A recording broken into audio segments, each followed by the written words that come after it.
GNT show is intended for mature audiences. Parental discussion is advice. Live long and prosper, bitches. Star Trek: The Final Frontier. These are the voyages of the GNT show. Our continuing mission: to explore Star Trek storytelling, to seek out new worlds and interesting characters, to boldly go where no show has gone before. Naomi Wildman. I was setting it up. Oh. Welcome to the GNT show, where obviously we have no script. Yeah, let's just get this puppy started. As always, the beautiful, the lovely, the high-booted, short-skirted, big-breasted Terry Lynn. That would be me. Admiral Shaw. She's badass. It's Ceridian. Good morning. It's Sunday on the GNT show. You know the worst part of this morning? It's not the getting up early. It's the fact they're making me wear clothes to do the show. It's time for Coffee Clutch. Strap on your helmets, boys and girls. It's gonna get rough. Oh, it's going to be one of those mornings. Let me put on my seatbelt, my helmet with the little blinky light on top. For safety. When we decided we were going to do the GNT show, Man. one of the things we said was no standards. GNT show does not go on the air because we're ready. It goes on the air because it's 9 o'clock on Sunday morning. Mike could have snapped by then and killed us both. Pain sticks for Mike, evidently. We have our production meetings on the air. Well, it's the best way to get you to adhere to things. Yeah, you've now set an expectation. That's the thing about the GNT show is we set no expectations. I need more coffee. Wow, I'm trying to figure out whether or not I want to do general news or Star Trek news, and I figured This is out, Terry fuck having it. a series of small It's news. strokes, actually. Well, it doesn't take long for this show to deteriorate, does it? Straight the fuck downhill. I don't always podcast, but when I do, I GNT. Good morning, everyone. Welcome to the GNT Show, episode 165. Over there to my right is Gettysburg 7. She's so cute when she's trying something new. Look at her wearing her breaking Amish outfit for some reason today. Don't know why. It's Terry Lynn. I'm in my Weird Al Yankovic phase. Oh, very nice. Very nice. And Amish Paradise.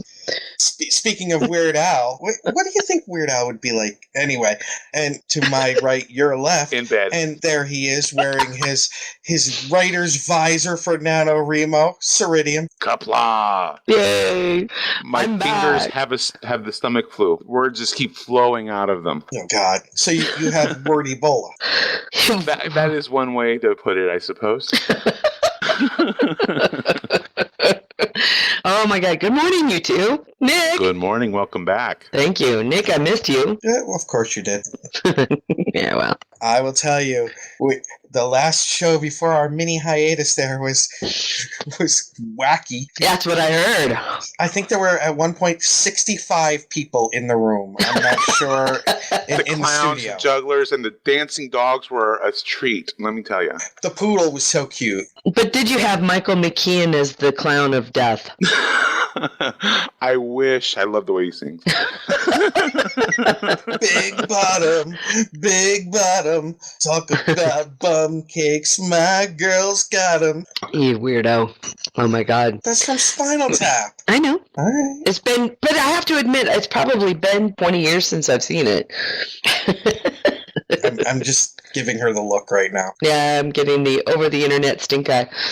It's been at least a couple episodes since you've been here, right, Terry? Yeah, it's been, Alan and I talked last night, and I think it's been about a month. Oh Yeah. my goodness. Yeah, it's been crazy.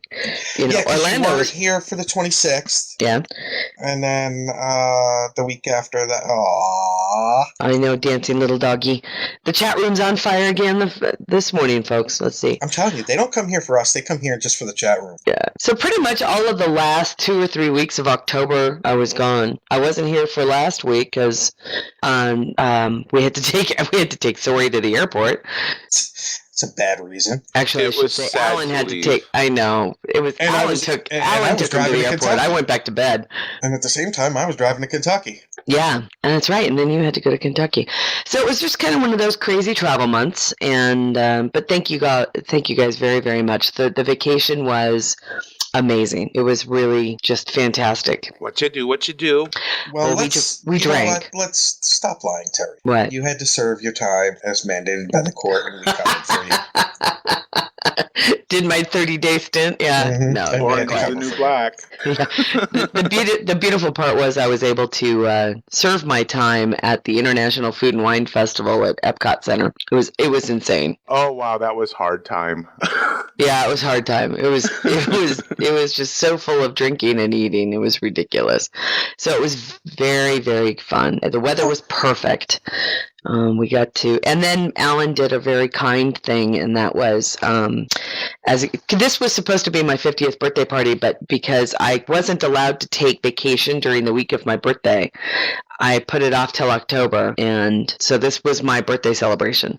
And Alan, for my birthday, flew my brother Matt in, so Matt and I got to see my brother for the first time in 2 years, which was nice. Good man. Yeah, it was great. We got to hang out with my brother, and we went to the Party of the Senses at Epcot Center, which was this over-the-top, it's just this over-the-top food and wine and beer orgy. It's just ridiculous, with Cirque du Soleil on top of it. So really, it was like having, that clown circus from Voyager. Right on. It was fun. So thanks again, guys. I had a You're ball. on Voyager Place right now, aren't you? Well, yeah, I am actually. I am. And I got back to play a little STO, and I was able to There's a shot that you get because otherwise Stowe. Never mind. Star Trek Online. I got to play a little Star Trek Online. I was able to get Beth all the way to Kobali Prime. And then I guess my hard drive decided to take a big fat nosedive this week. So I know. Michael, you were a genius. Thank you for helping me get all of my stuff. I was able to save all of my fics. I was able to save pretty much all of my documents, and I was not able to save the G&T show audio backup files. Okay. But Mike you don't has need them. that. Mike has them. I So have that's them. so everything else I was pretty much able to save. The only thing now is to get a new hard drive and reload all that software. So it'll be a pain in the ass. And let this be a lesson to our listening audience. Only download your porn from approved sources. Hey, my porn comes from Tumblr. Well, there's part of the problem. Let's see. Oh, all the googly eyes Plus, stuff you got this that morning. That's wacky cute. German and Japanese porn that you download, which I really, Oh yeah, I'm really into hentai. Let's see. What about you two guys? I mean, sorry. Well, you were away. You were a writing fiend. Well, I was away. You were a writing fiend. I did get a bit of writing done. I'm grinding with you, Lanny. You had given me a little bit of a project. You wanted 15 Klingon bios, which I managed to whip out. Yeah. Then I had written, I believe, two full stories as well. Finished editing a third, which all of those are part of my NaNoWriMo project. And I'm working on another story now, or revamping an old story for reuse, or for use in my Nano project. What I'm doing for Nano is, happy NaNoWriMo, by the way. Let's see. I've decided to put together a short story collection. So that's what I've been working on and compiling, material for. Was that from when you were you used the pen name of Richard Bachman? That's when I was a huge Bachman fan, yes. Yeah. But some of the stories were written in that era, but they're all of them have been touched up or revamped in some way. All the stories from that time that I'm using have been, modernized. There aren't, but I've also added quite a few new stories as well. So it's not just the old crap that I'm recycling. So don't, let's see, what else have I done? I did play some Stowe. I'm level 60 on the in game now. Yay. I had encountered a bug. Yes. That just stopped me in my tracks. It was in one of the patrol missions. Yep. Oh, that was aggravating. But I'm happy to report last night I tried it again, and the Romulan warbird decloaked and fought with me the entire time. That's what was missing. That was the bug. She did not appear. So it was me taking on, 2 ships worth of enemies, and it was just impossible when I was going up against. Stop your exclusives, gig skip. Fuck! I fucked it up. God damn it! That's really great. But yeah. Stop your excuses, Klingon. Yeah. Yeah. Yeah, Well, very like I good. said, it was very difficult, and when I up against the Vaadwaur, super battle cruiser attack, whatever it's called, Yeah. it was just nearly impossible because at the same time there were 2 attack ships along with it. So it was me against 3. Every 25 seconds I was dying. It was just so aggravating. After about an hour and a half of this, I just turned it off. Yeah. And like I said, last night I gave it a try and I got through it. So apparently they got the packet server problem resolved where everybody was getting kicked off the game entirely. yeah, I Cool. waited until the message had come out that it had been resolved before jumping in game. Cool. Well, Nick, what about you? You've been... Yeah, let's see. Well, I drove down to Kentucky, to Fort Knox, and because I was I was invited as one of 6 people to, we actually were rewriting all of when people go to school to do the job that I'm doing, we were rewriting from the very first task to the last, the entire course and everything. So it was really kind of a cool thing to be invited. And I was in there it was a full bird colonel and a whole bunch of officers and me. But I'm the last enlisted reserve soldier who is deployed in the job that I do in the reserves. None have deployed since I got home. I'm also the longest deployed. So it was really kind of cool.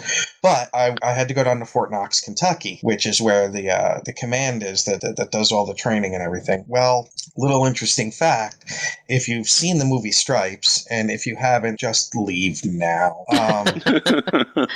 The barracks that they filmed the basic training portion of that in, and the drill pad where they did the whole "That's the Fact, Jack," that was the same building and drill pad that I went to basic training at on Fort Knox.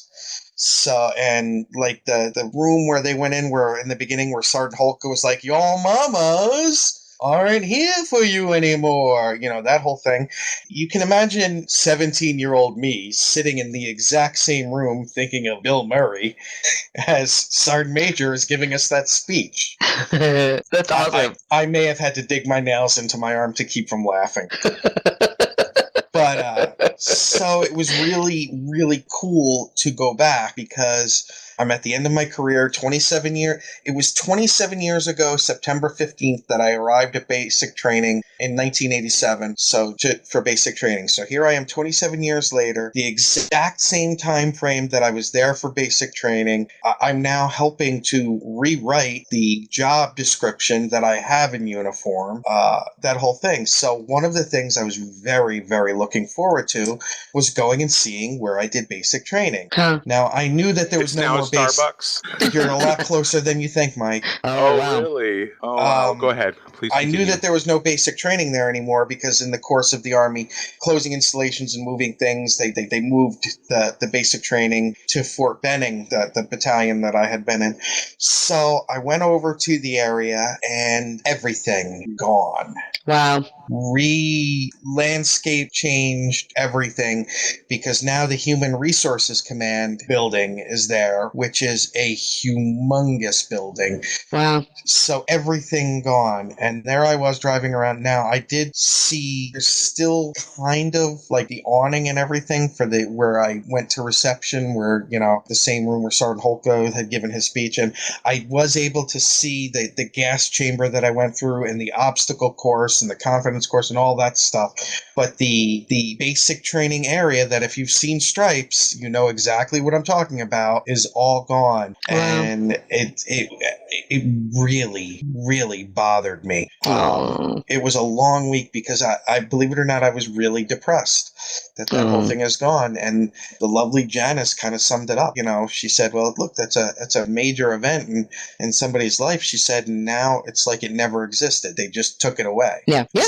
So it was like a whole lot of ghosts, though, driving around that area, and also finally getting to see Fort Knox, outside of the basic training area, because never got to do that. Since I'll put on my favorite thing, The kitty. the kitty. But so it was really, really odd to be back there, and I mean, at the exact same time that I was going through.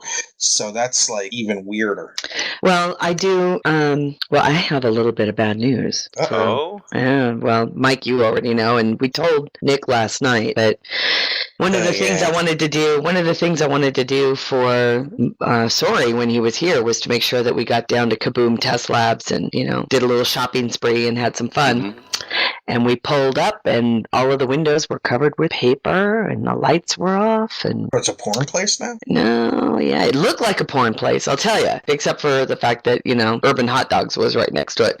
And it's all gone. Kaboom is all closed.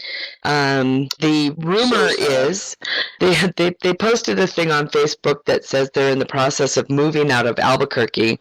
Thank you for 3 wonderful years. But they liquidated all their stuff. Now, it would have been nice to know where that liquidation sale took place, because I would have been all over that. But yeah, I mean, they're really shitty with getting news out. But the word is they're moving out of state. So wow. I know. It's not like, New Mexico has a lot of comic book stores. But there's another one downtown, so I'll have to go see them and see how it goes. But I don't know. The rumor is they're moving out of state. Hopefully they're just moving to Santa Fe or something like that. That wouldn't be so bad. I really don't know. I'm kind of under the impression it's a money thing. I mean, after the fiasco with the not getting comic books for 7 months, you think? Yeah. That would definitely hurt business. Yeah. So, but the thing is that a couple of really cool people worked there, and I'm hoping that they're going to be okay. I don't want them to lose jobs because of it. Yeah, I was sad. Well, real quick before we move on with the rest of the show, I'm sharing a link in the chat room. Yep. Our friend Jen Ucelis, the Klingon Warrior Klingon pop music project. She has released her album Warrior Woman. You can pre-order it on Amazon, so do so if you have not supported the Kickstarter. You can still get the album. So awesome! I've been listening to it like a lot over the past couple days since I got it. I love it. Awesome stuff. I love it. Congratulations, Jen. And well done. And damn, woman, that was fast on getting your Kickstarter awards out so quickly. So yeah, she's just awesome. Kudos for you. No kidding. What is it? Oh, there's a kitten in a Pringles jar in the chat room. Oh, look at that. So cute.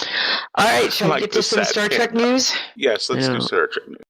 Star Trek news? I am so proud to be a talkie geek. We've got our problems with the film, which we'll get into on our dopey little podcast and nitpick it to death. Star Trek news? So congratulations to the always dreamy David Mack. There's Legos? No. Star Trek news? Yes, the story behind the story. The movie that never was made. They got a Klingon! I know. Sold. That's right, I'm gonna throw in a Buck Mackay rookie card. That's right, a Buck Mackay for people. It doesn't get any bigger than this. Star Trek news? All right. Well, the big Star Trek news actually came out from our friends over at Trek. Where is it? Vision Trek? London? Visionary Trek. There it is. And the news is that Phase 1 has begun for the new Paramount Resort in Kent in the UK. So, yes, Paramount is building an amusement park in the UK, in England, of all places, which is cool. I mean, not to say that is a bad thing.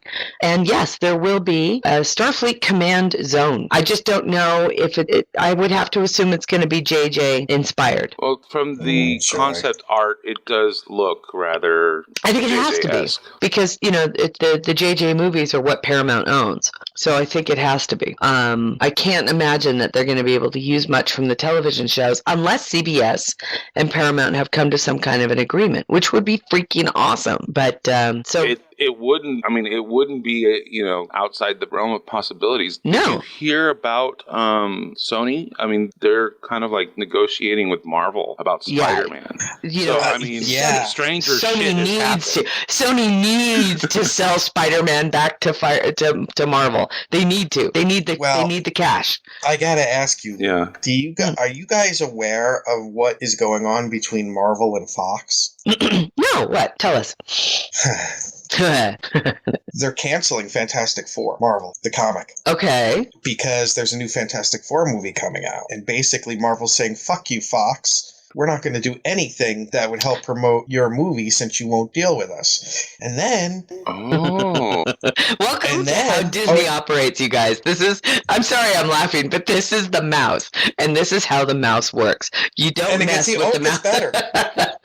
They just had a big Marvel anniversary thing. Yeah. And you had all, like, the Marvel heroes, you know, the Avengers, the Nova from Guardians of the Galaxy, all of that on the artwork.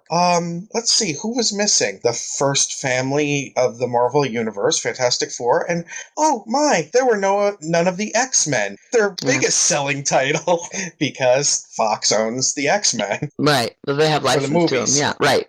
So yeah. Well, that's the other thing is that Universal uses, right? Don't they have like X-Men inspired? Who is it that has X-Men inspired like amusement park rides and stuff? Yeah, I don't know, but did you notice there were no toys that were out for Days of Future Past? No X-Men toys? Well, yeah. Why would Disney make them when they're not getting? Yeah, no. Right, and then what was the other thing? Something else that was going on with it. There were no toys. You had just said something, Terry. But yes. There's a word you will not hear in the Marvel movies. That word is mutant. Right. They're not allowed to use it. Right. But that's why Quicksilver and Scarlet Witch, I don't know what they're gonna claim they are, but the only reason they're allowed to be in the Avengers movie is because they were in the Avengers. So it's like a really messed up thing that they're like the only two characters in the Marvel universe that are from the X-Men that can be in the movie. So, but they can't mention their father Magneto. They can't mention that they're mutants. I mean, it's like such a stupid fuck you, back and forth.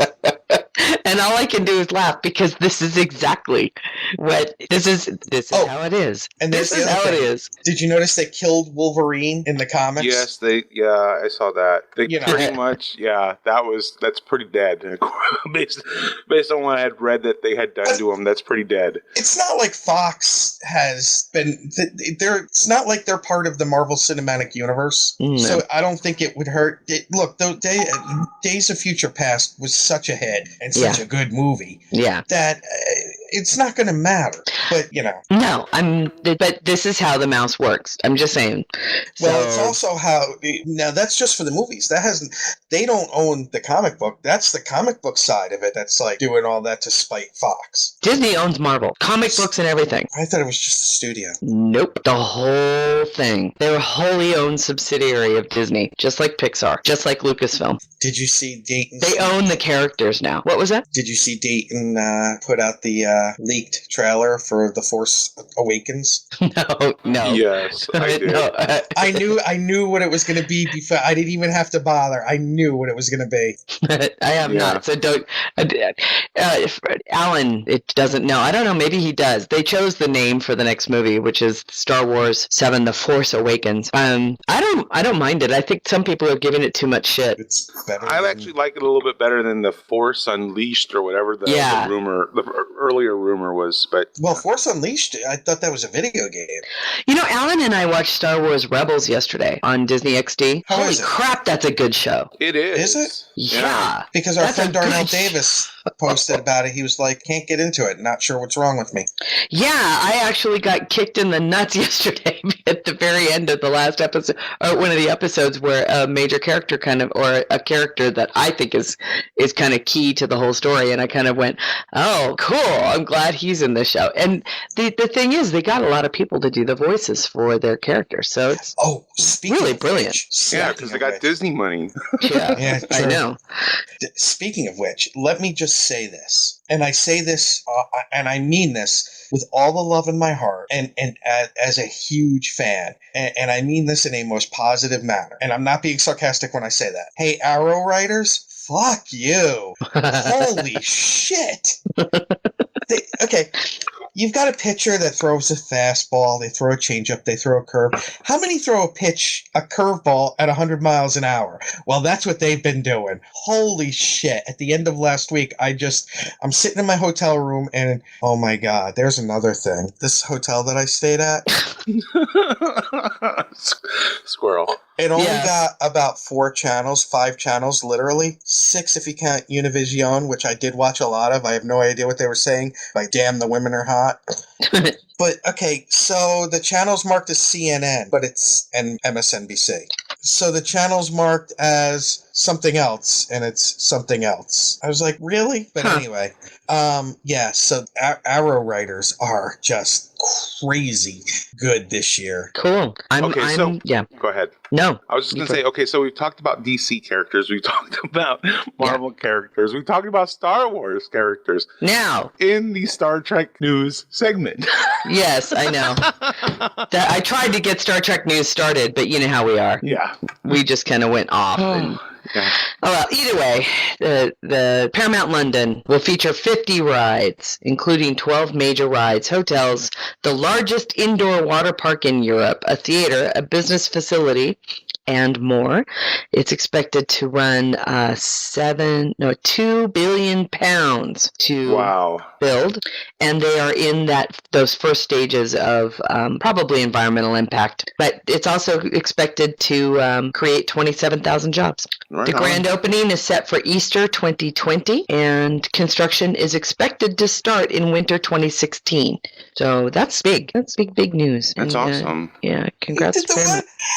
Did the one in Jordan ever open? I don't know. It's not like I go to Jordan. So if anybody knows or lives in Jordan, let us know. Is that amusement park really being built, or has it been built? Is it open? That'd be nice to know. It's like Neverland. It's just one guy's present to himself. That squirrel is too freaking adorable. Okay. The next thing I'm posting is great news and congratulations to Jerry Ryan on her casting in NCIS as Gibbs' ex-wife. Yeah, because Mark Harmon needed anything. We were laughing, Alan and I were laughing last night. We adore Jerry Ryan, but we feel like it must be kind of frustrating for her because she's really getting like the ex-girlfriend, ex-wife stereotype now. Well, I mean, that's at the age. I don't mean this in a bad way. You know as well as I do, Hollywood. That's what at her age. Hey, at least she's getting jobs. Well, no. That's what I'm saying. I'm very, very glad she's getting to work. Don't get me wrong on that. I'm thrilled. And if you're gonna be cast as an ex-girlfriend on something, NCIS is a ratings juggernaut still. So I know, and it's not like she's not getting work. She's been doing. At least she's been getting consistent guest work. Yeah. And I know that she played Annie McClintock's ex-wife on Warehouse 13, and it's just really funny. I guess is she too hot to be the current wife or something? I think so. You know what? Probably because she's signing on as guest roles, so that's why she's the ex. Because if you have like a current, you know what I mean, and then she can always come back at when they need her for a specific. But you know what, Mike, you might have a good thing. It's always great to bring in an ex who's gorgeous, right? So there's the quote unquote the tension with the tension with the new wife, right? And let's not lie, Mark Harmon's dreaming his own. Can you imagine the babies they would produce? No shit. God damn, I know. Take over the world. I'm telling you. There's a really great human interest story. Let me see if I can. Oh no!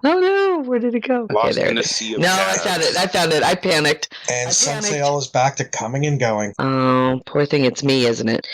No, there's a great human interest story in Mashable where a Star Trek fan who many of you may know in person, I don't know, a gentleman by the name of Tom Shute, cosplayed as kind of Picard last year during a Star Trek convention and was bald because he was undergoing cancer treatment. This year, because he beat cancer, he appeared at the convention as Riker. Right He had on. full hair, full beard, and he looks great. And congratulations, Tom, on kicking cancer's ass. We're I very, wonder if very he pulled proud the of it. Riker maneuver.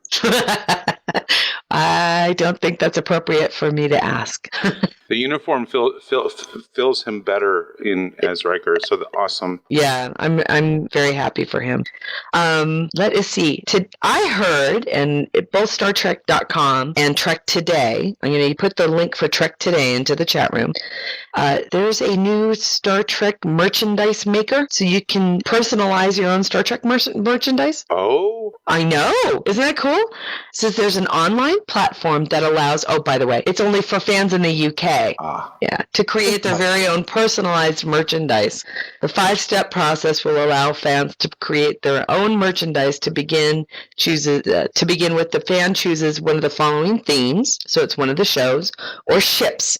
Then the fan chooses an image, and for step 3, they take a quote from the category so they can make t-shirts and mugs, and I think it's kind of cool. So I don't want to hear, and it's another one of those, we don't get anything in the UK. Well, guess what? You got your very own thing that apparently we here in the US do not get. Take joy in it, revel in it, and buy a bunch of shit, okay? Do you have a link for that? I just put it in the chat room. Oh, I forgot to hit enter.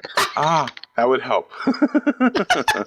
It would be good if I pushed enter. You know, I do that a lot when I'm at work. I press print and then I forget to hit OK. I walk all the way over to the printer and I'm like, "Where's my print job?" Like, it'd be good if you hit enter, Terry. Actually, that's kind of cool, though. Some of the images on this page is interesting. Cool.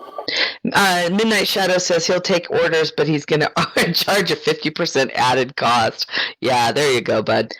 Our friends over at Garrison Brewing Company, who we met at Star Trek Las Vegas, Klingon Warnog, blah. They have a new beer that has been released just in time for HalCon, which of course I believe is in Halifax, and it's called the Klingon Warnog Roggen Dunkel Ale. Interesting. And it is still officially licensed by CBS, so they're reaching out, which is great. Congratulations to those guys. So, you know, they need to come up with like an Andorian ale next, maybe an Aldebaran whiskey. I'm just saying. Now, I thought this was kind of interesting. I have to look it up real quick. The Detroit Free Press posted a list of unusual scholarships that you could apply for. Is there one for Star Trek? Yes. Really? Here it is. I'm going to copy and paste. It's through Starfleet, the International Star Trek Fan Association. They have Star Trek SFI, the Starfleet member scholarships, and I want to say it's up to $1,000 per. That's really freaking cool. Huh? Press enter, Terry. I just put it. I just hit copy. So, thank you. And just in case, because there are other scholarships available as well, I'm going to post the Detroit Free Press link in there as well, because there's ones from like the American Association of Candy Technologists. I love that. $5,000 scholarships for a college sophomore, junior, or senior with demonstrated interest in confectionery technology. Interesting. The Asparagus Club scholarships. Because wait. The Michigan Llama Association. Because llamas are big in Michigan, I guess. Well, they are here too. I can't say that they are big in New Mexico. Llamas and alpacas here are a big thing because you can use their fur in clothing. It's beautiful. Speaking of which. Yes. Of things like that. Have any of you heard of Full Sail University? Yes. You know where I'm going to head with this, right, Terry? Go for it. For our audience, because our audience is generally very creative and writers and aspiring filmmakers and film writers and audio dramas and all that. Full Sail University is located in Florida. It's an actual college with a campus and everything, but you can also go online. Right. It is a college where you can study how to be in the entertainment industry. Everything from writing and web technology to film and lighting, and music, recording, the whole bit. They do have scholarships, but it's an interesting place. And it's funny because I heard about this because one of the things growing up that when Terry and I were young, pro wrestling had the territories, which was all the local areas. So you had Mid-South, Mid-Atlantic, Florida, all of that. Well, now, of course, there's just basically, I know there's more than one, but there's the one, WWE. Mm-hmm. Well, they have instituted a minor leagues now called NXT. And they film at Full Sail University. And one of the interesting things that they do there is they do that because the people that are studying lighting and stage design and all of that actually work on the show. Right. So you're getting practical experience. They're getting practical experience. WWE gets a place to film it. That's really a nice auditorium. Right. And the people working there on the technical side get to work with, really one of the best businesses, best organizations as far as always being on the cutting edge. Yep. Of using television and all of that. But so I was like, what the hell is Full Sail University? So I looked it up, and it's really an interesting place. I'll tell you, if I was getting ready to graduate high school now, I don't know if I would have joined the Army, because I might have seen about going there. Oh, that's kind of cool. This is a non-paid endorsement. But no, I just thought it was really interesting that it's a place devoted to that, all that stuff in the industry. Interesting. That's really cool. One of the next things for Star Trek news is the announcement this week that one of the things we had seen a prototype of when we first started this show was this Star Trek communicator. Wasn't it on a Kickstarter or something? Yeah, it was like on a Kickstarter. Well, it's for sale now. It's in production, and you can buy it. So it's called On Beep, and it kind of is just a round button that you can put on your jacket, or it clips to your shirt, and it connects to your cell phone with Bluetooth. Right so on. It's kind of cool. What next? Do you think it'll be it'll work with Vox? I don't know. Because that'd be kind of cool. Yeah. I'm liking Voxer a lot.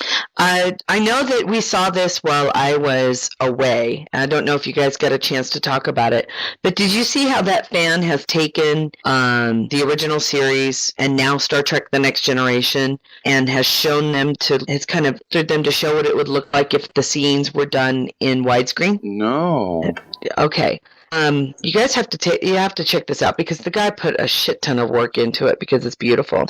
Now they're screenshot, but he's taken the actual film of the 4:3 aspect ratio for the television shows, and has expanded them to show what they would look like if they were filmed in those are widescreen. Beautiful. Aren't they beautiful? I mean, they just really, really cool stuff. And Pan and Scan is fucking. Isn't it great? So yeah, I'm talking about that.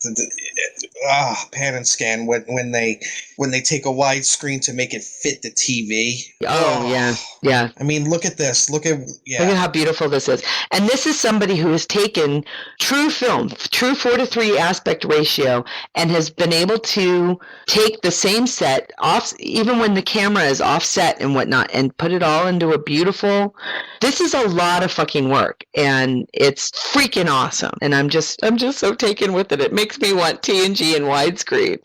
The Amok Time No kidding. is really awesome. I know. And the Vista from Best of Both Worlds, where they're looking down at the missing colony. Yeah. Oh, wow. It's cool. It's so cool. But it just goes to show you aspect-wise, how much action you really do miss in a smaller screen, and just how much more lively a widescreen shot is. Give Enterprise credit; they filmed in widescreen and HD for the last 2 years. Yeah, it's beautiful. Yeah. Well, what is there after that? Amazon Echo is a Star Trek computer for your home. It sounds to me, and tell me if I'm wrong. I'm going to put this in the chat. You're wrong. I'm wrong? Okay. To me, this just sounds like Siri for your home. The Amazon Echo is a Star Trek computer for your home, right? Stand aside, Siri. Amazon's Echo smart speaker with its Alexa voice assistant has plenty to say. But it sounds like it's a home computer where you can talk to the computer and the computer will respond with the answers to your questions. I just don't know where the information appears or if it's spoken. So it's like a Siri standalone, but it's for your home. It's not for your cell phone. From I don't know. I haven't fully read the article, but from what it appears to be, it's just a speaker connected to the web. So most likely you ask a question and then it'll provide an answer. I don't know if it's going to be able to route data to a computer or what, but it looks like it will we'll be able to speak some kind of answer. Well, I'm just going to say this right out. If we get something like this happening, I don't want it to talk like the computer on Star Trek. I want HAL. I think you should be able to have your choice. Wouldn't that be fun? Can you imagine? What are you doing, Mike? Oh, You say know it you like shouldn't be that. going Yeah, to give that me the website. creeps. Thanks, Nick. You really shouldn't be going to that website. There's an interesting article come out from Prairie Nerds that says that Mr. Shatner has an idea of what he would like to see for the 50th anniversary of the show. And not too surprisingly, he wants to direct and produce a 50th anniversary show himself. But the idea is he wants to do the show in segments, a few minutes on each, on the ideas behind the series and how it came about and how the show has influenced lives. And so it's a great article. Kind of like his movie. Yeah, I mean, really. So we'll see. I mean, it's not a bad idea, to be honest with you. And no surprise that Shatner wants to be a part of the 50th anniversary. And you know what? I'm pretty damn happy he's around to be able to take part in it, you know? Yeah.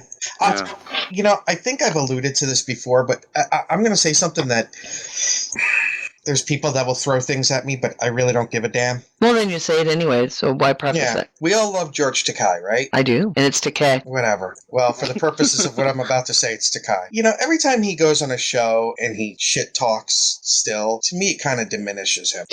I guess it's, yeah, well, you know what? Because he's the only one engaging in this feud. Well, people keep asking him about it, too. Yeah, but he's not being dishonest about it. No, but I hate to use this as an example, but Quentin Tarantino was asked about something, and he was like, look, I've given 1,000 interviews on this. Just go back and listen to those. Yeah, I know. Don't you think it's at this point? Because to me, it just seems like attention whoring. No, I disagree. And how long has it been? Coming up on 50 years? Let it go. No. You've become famous in ways that you never imagined. You're an activist that people listen to. You're on the cutting edge. A man your age on the cutting edge doing some amazing things. With the technology and everything, and the way you've reached a whole new audience. Just live and let live. Okay, great. You disagree? I do. Why should he keep the feud going? Who says there's a feud? People keep trying to put them in. People keep bringing it up. All he's doing is telling the truth. And he talks shit. To me, that's a feud.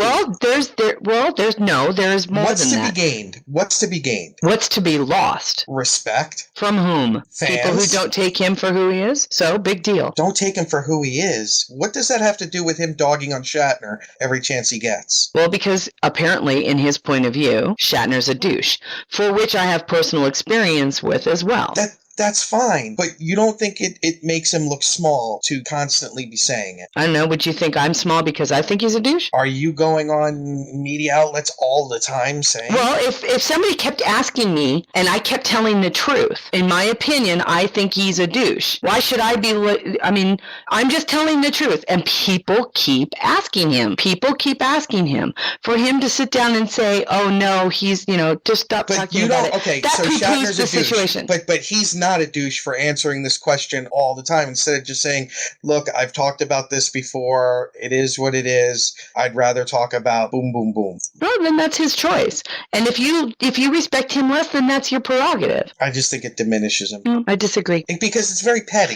I don't think it is. What is he hoping to gain from it? There you go. What is the gain from it? Why do people keep asking? That's who the that's not the question. douches What really is the are. gain? What is the gain by answering it? The truth. Okay, but he's already put it out there. So what is the gain now? No. You don't.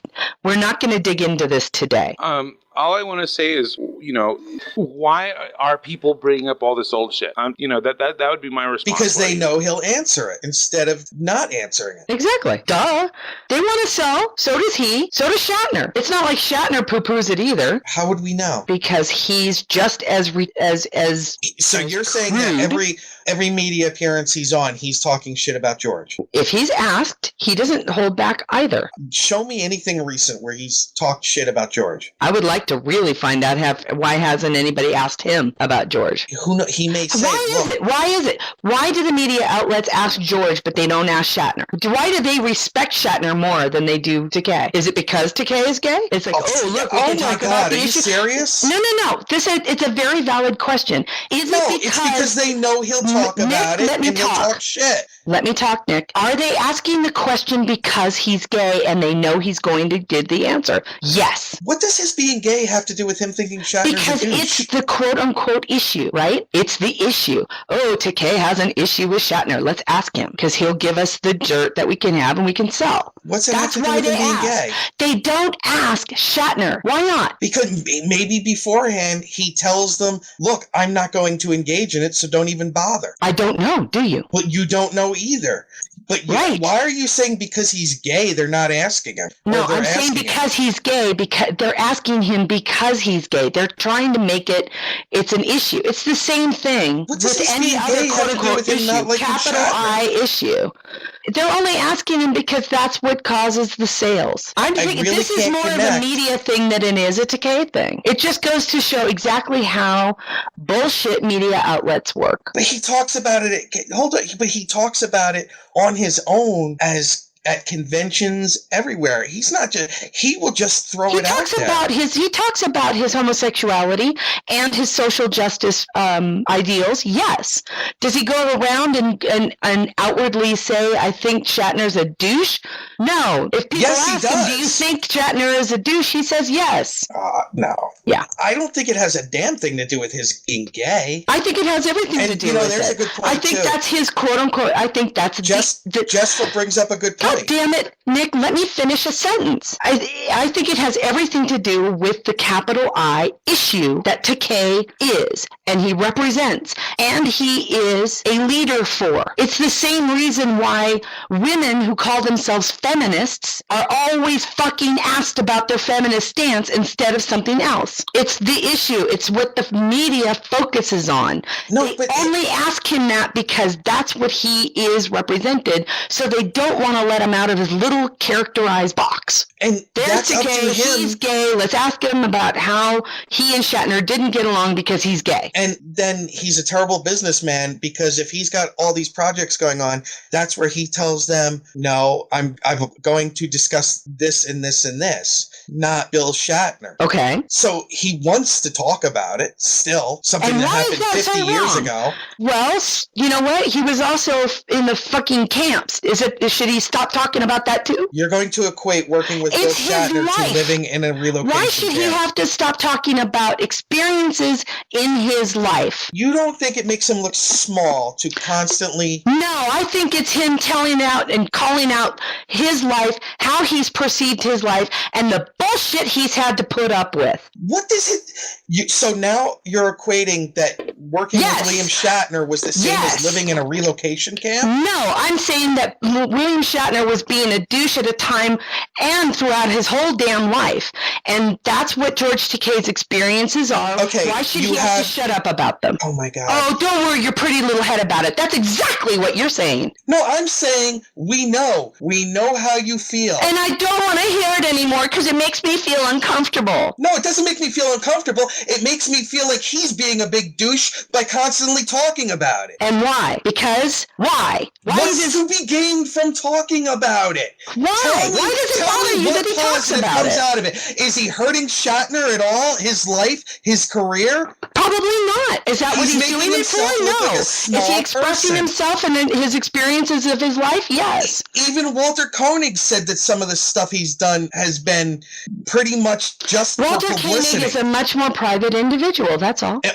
But when he says that he did it just for the publicity... That's his opinion, isn't it? So now he's whoring himself out to do things... In your opinion, yes. Maybe. I see it as a guy who's discussing his life and has an extremely different experience than I do, and I'm interested in it. Okay, so his entire life is wrapped up in Bill Shatner was not good to him for a few years. No, I'm thinking that his entire life is an experience of being a gay man in an entertainment industry where... So Shatner was not good to him because he was gay? Do not interrupt me.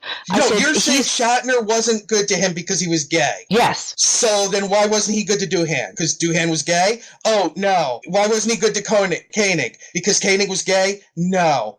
Oh my God. So now you're making Shatner homophobic? There are instances that Holy fuck, you talk about identity victimization. You are subscribing all this shit to Shatner because Takei is gay.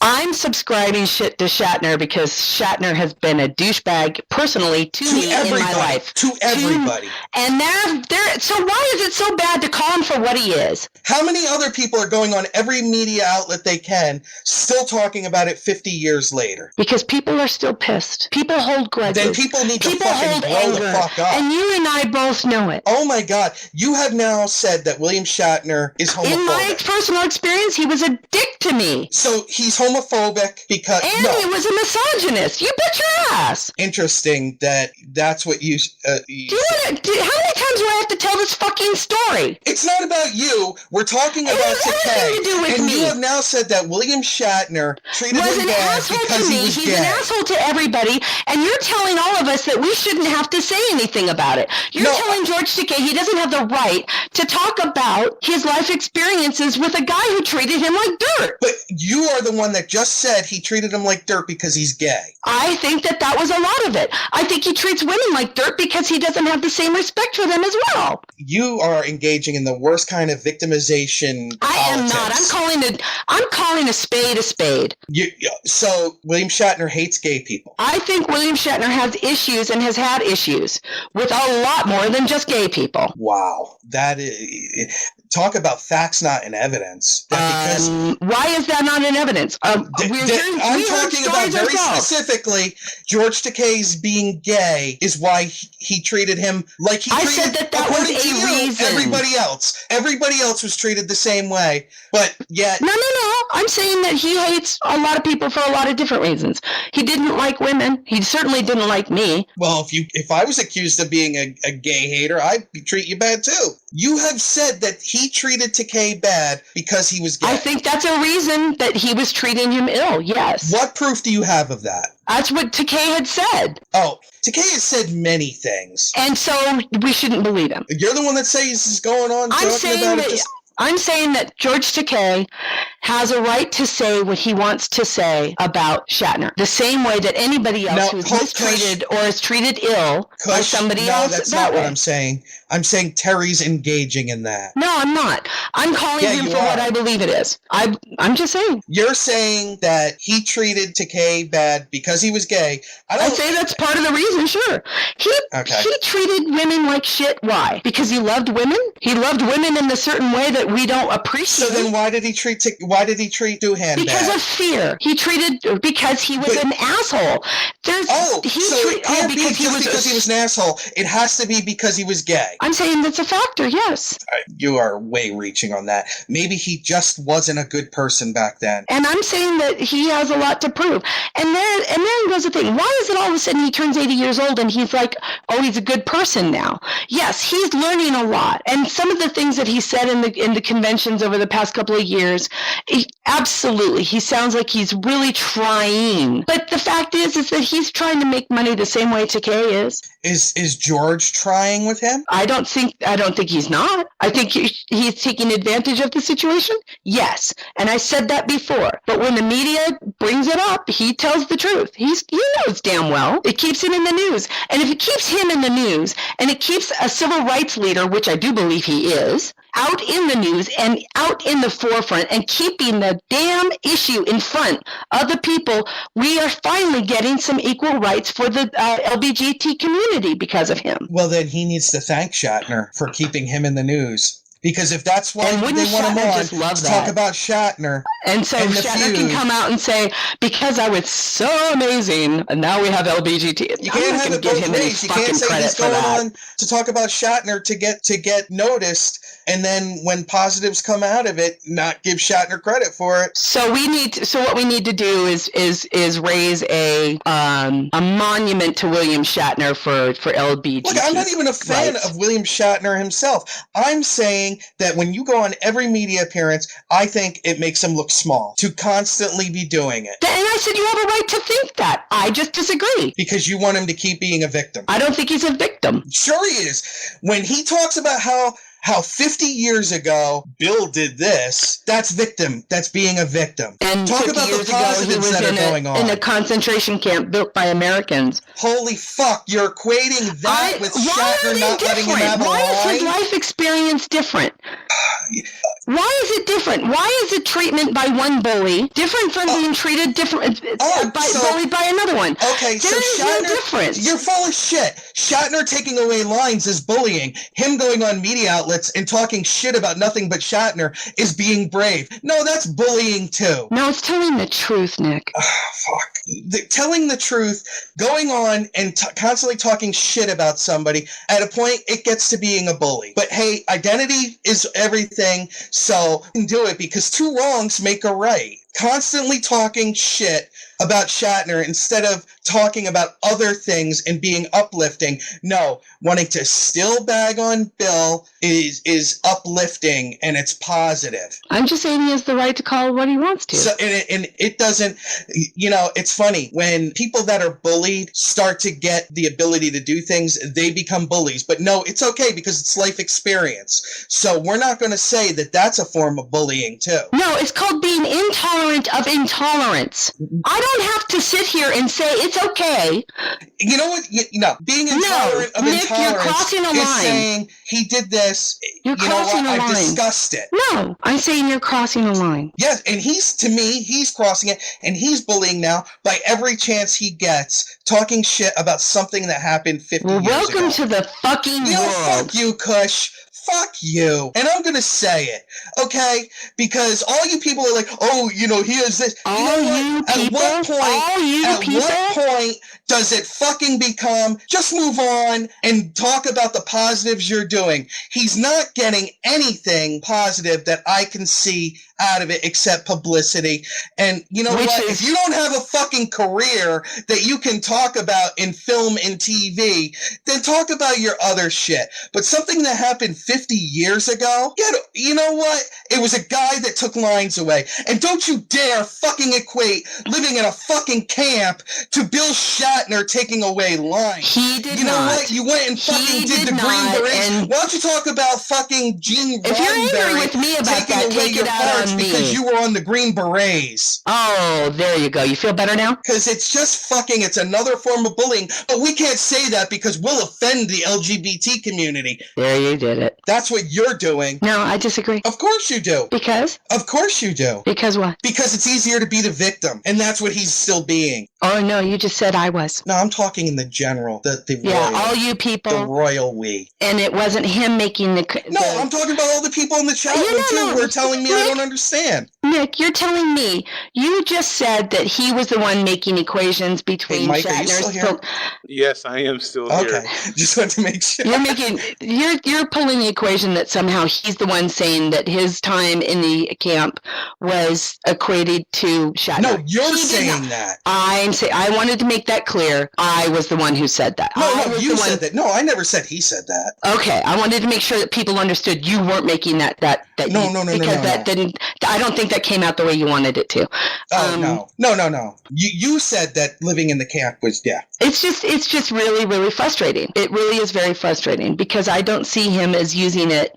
I'm seeing it as somebody who really is being uplifting and overcoming and showing how life can change, how life can get better, how things can improve despite your past. And he has to use his past to show how fucking great things are now. He's married to a man legally. And if it weren't for what he went through, for which Mr. Shatner was an integral part of the shaping of his character, and for which I don't blame him for still holding on to anger. What good does it do to hold on to anger? It doesn't. You and I both know it. In the big scheme of things, anger is what? And energy. There's two of the most useless emotions on the planet.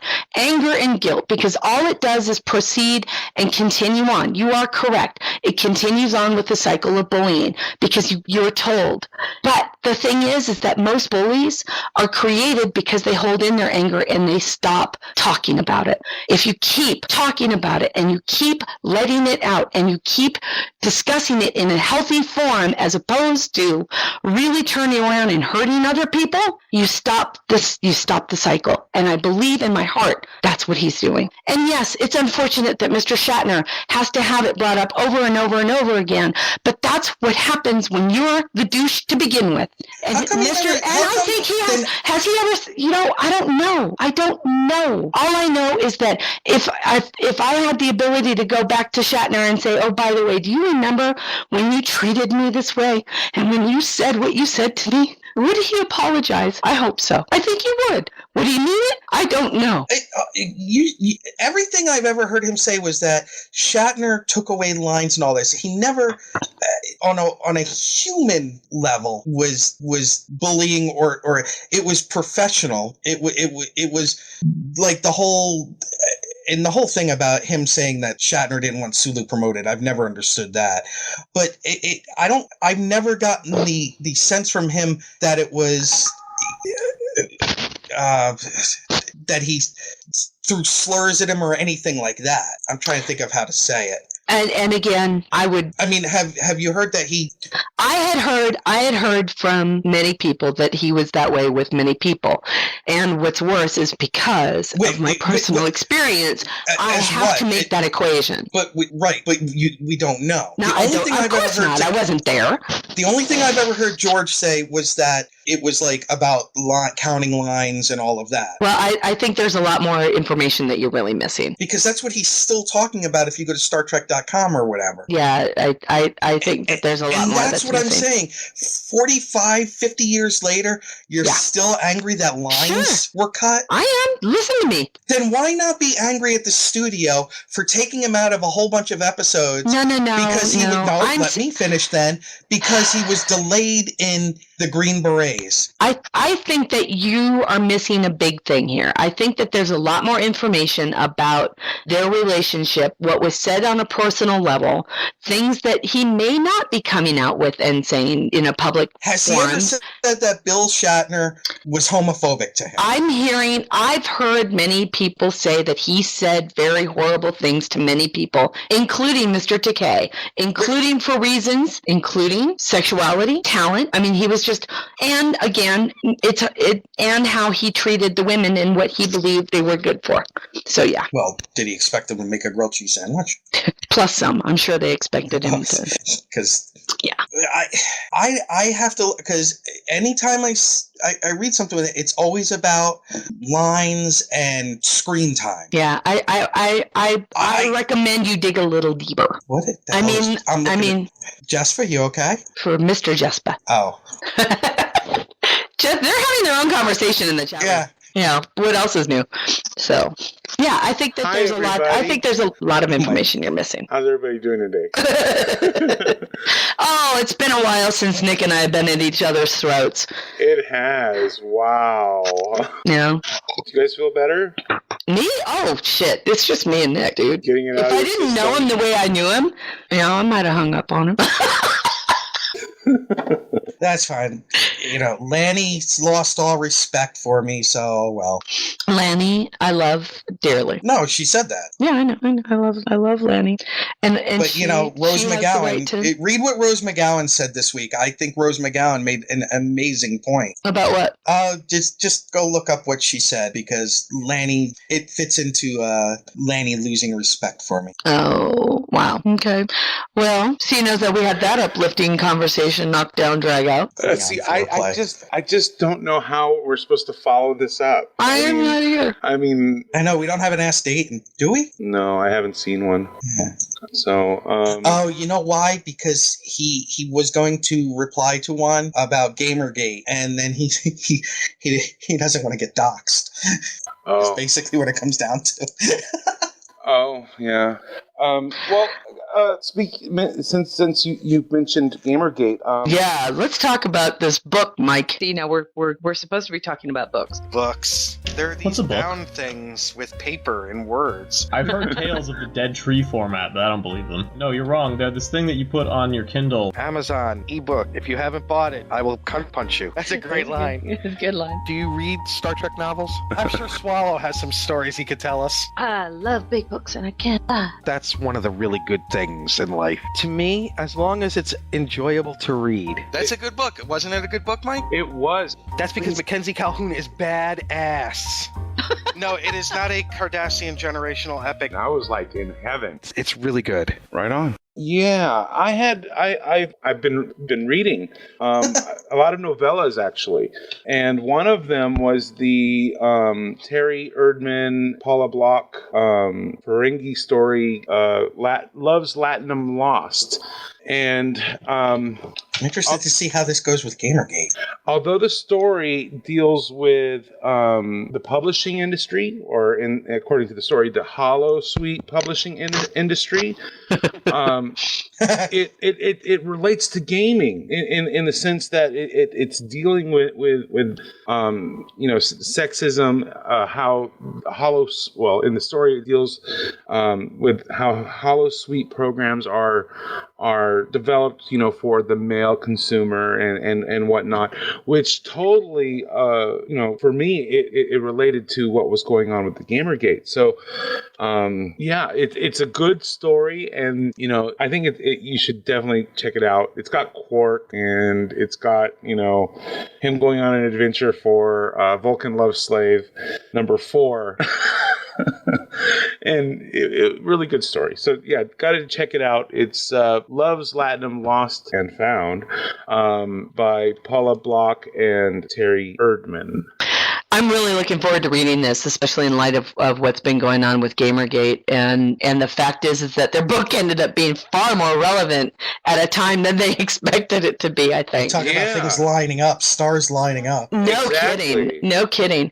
So talk about one of the things you were telling me about so people kind of understand that there's a publisher of this holodeck program that's a woman, correct? Is it a Ferengi woman? Yes. Well, okay. See, spoilers. Sorry, everybody. It's okay. This is spoilers. You don't find all this out until literally the end. Oh, Jesus. So, I am sorry, but save your money, people. But Quark, he's trying to track down a copy of a Holosuite program that he had gotten his hands on, that he had given a test, a sample chapter of. So he's going to the ends of the galaxy or the ends of the quadrant trying to track it down, and he goes to see Mr. Brott, which is the Bolian from Voyager in the Doctor episode with the Holo novel that he wrote. So he goes to see that dude. And so as the story progresses, we find out that the person who actually wrote it, because up to this point the Vulcan Love Slave series has been a publisher only thing that it doesn't credit any writer, but we come to find out that the writer is actually female, and or one of the writers, I should say. Yeah. She's a writer. She's the lead actress. She's the programmer, and one of the other writers happens to be a female Ferengi. And the fourth installment, they are actually writing it for not only for male players or users, but also for female.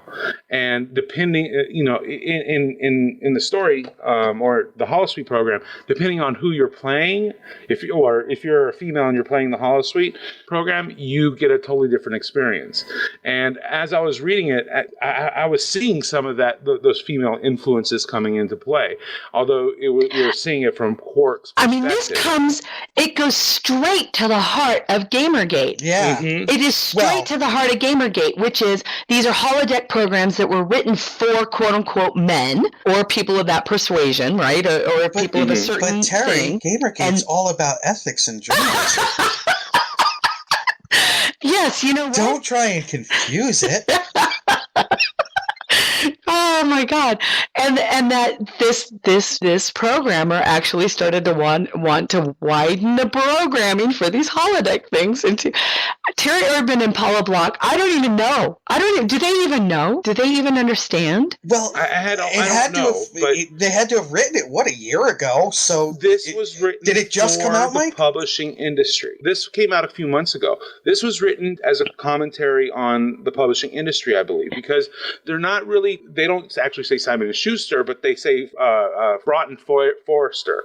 There are certain you can kind of see where they're going with it, and it's kind of a jab at the industry, how they're maybe even the tie-in novel industry, that they are more male centric than they probably should be. What's interesting with that then, Kelly Medding could probably speak to stuff about that. Oh, sure. Too.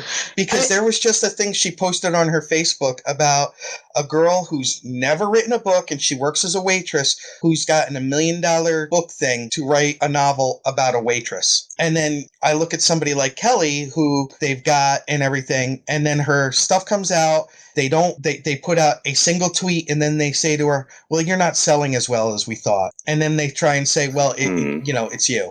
Yeah. Like I said, I thought it was very interesting. The story is really good, as well as seeing all of this context or the subtext that's starting to come out. And I think it's awesome. So definitely check it out. I'm sorry I spoiled it, but it's really worth the read, even if what happens and what it's about. But like I said, there's so much there, and they had no clue, and it's so timely, and it's just Roddenberry would be proud. Yeah, let me see. I'm just there. I think so too. I can't wait to read it. I downloaded it yesterday, and I'm gonna delve right into it because the one thing that we all know, that quote unquote Gamergate, I still laugh about it because, of course, with my experience working at Massively, I can tell you right now there is no such thing as gaming journalism. There is no such thing as gaming journalism. Yes, Massively took its journalistic integrity extremely highly, and I loved that about them. But at no time, I think would you say a publication like Wired or something like that does too? Yeah, maybe to an extent. But when you're talking about, I think that the allegations were that started this whole fucking thing, right, was an ex-boyfriend of a game developer got his nuts in a twist because she left him. Yeah, and then his timeline proved not to be true. By the time that timeline was proven not to be true, the hounds had already been unleashed. Exactly. And why were the hounds unleashed? You have to get to the root of the problem here. Yeah. The root of the problem is a guy got his nose bent out of joint because a woman left him. That's what this is all about. That's what started this whole thing. And so to support the man whose heart was broken, the misogynistic community came out and started to support him, saying, oh, she's sleeping with somebody who is a quote-unquote gaming journalist. The gaming community is not that big. It's really not that big. It's a very small world. And this is how you meet people. Through work, through your development, through your community.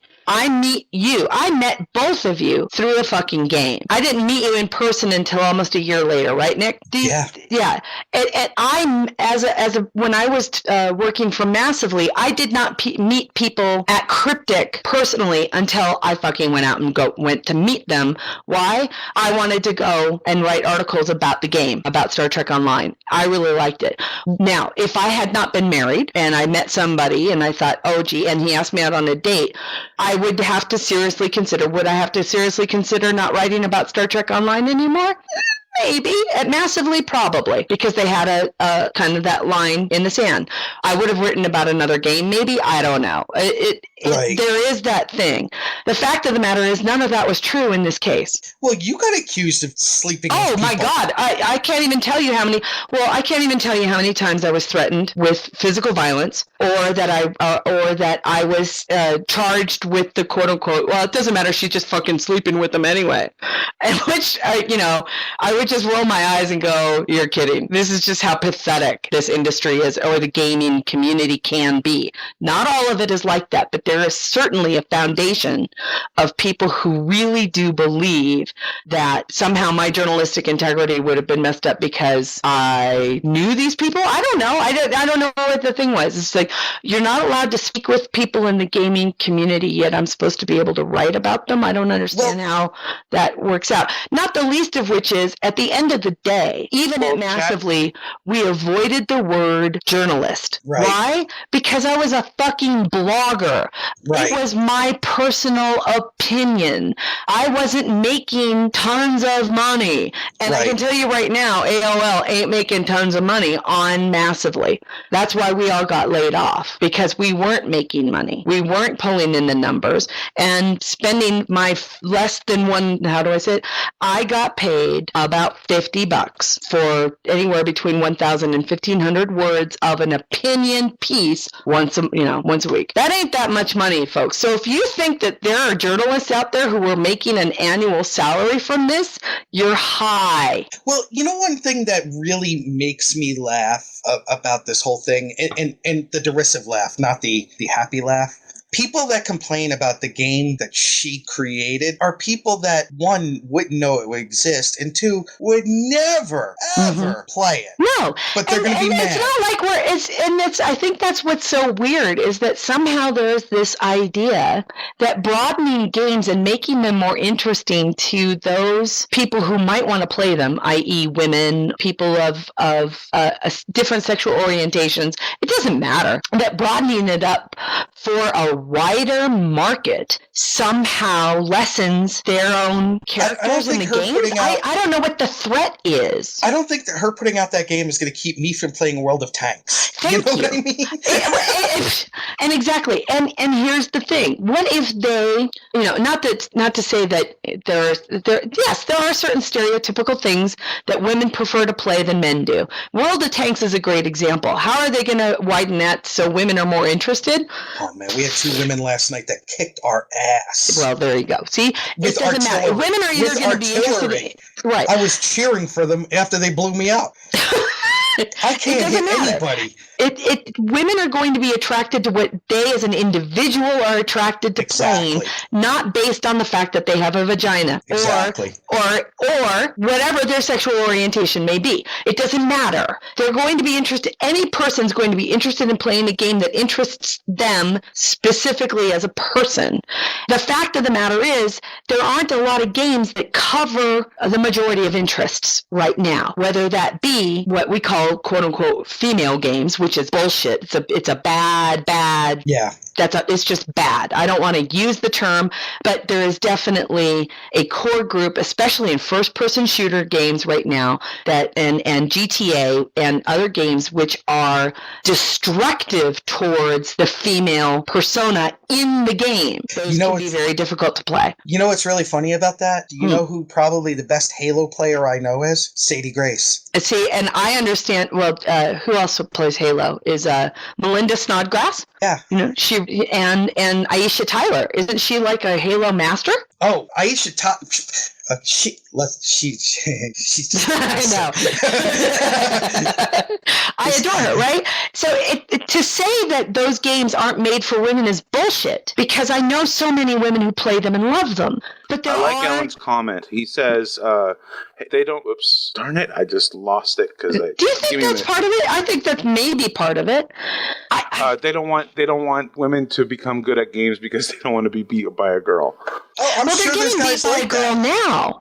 They just don't realize it because they're all playing male characters. That's what this is. I mean, I would love to see more. I guess 27 years of serving with women in the military, getting killed by a woman in Halo or Call of Duty is no big deal. At least she's not taking half my paycheck. Well played. It really is it's a frustrating thing to be a woman and to go, I'm having a blast playing games. I do tend to play games that allow me to play as equal female characters, right? Right. Star Trek Terry, Online. you would love Alien Isolation. Oh, yeah, no, I wouldn't. I'm already hearing people telling somebody me I turned on can't. a light in the game. No, not because it's not a kick-ass game. It's because I understand it's fucking frightening. Dude, I was walking down the hallway in the game. Somebody turned on a light in the game, and I jumped and threw my controller. That's how intense it is. That's what I'm hearing. Is people can't play it in the dark. I'm like, wow. That's the only way to play it. So yeah, I tend to play games that allow me to play as an equal female character. Lord of the Rings Online, my character gets the same armor as the male characters do. You get the same everything. I don't have to worry about, but that's my choice. And I do like that in Star Trek Online you have the choice of tarting your character up a little bit if that's the way you want to play it. And how many guys play as a female character but yet don't want to get killed by a female playing the game as a male character? What? What? I know. I don't know. I think that it's really, really silly. And the fact of the matter is maybe some people, I know a lot of people, especially my good friends, really do understand the dangers that women have dealt with since ever.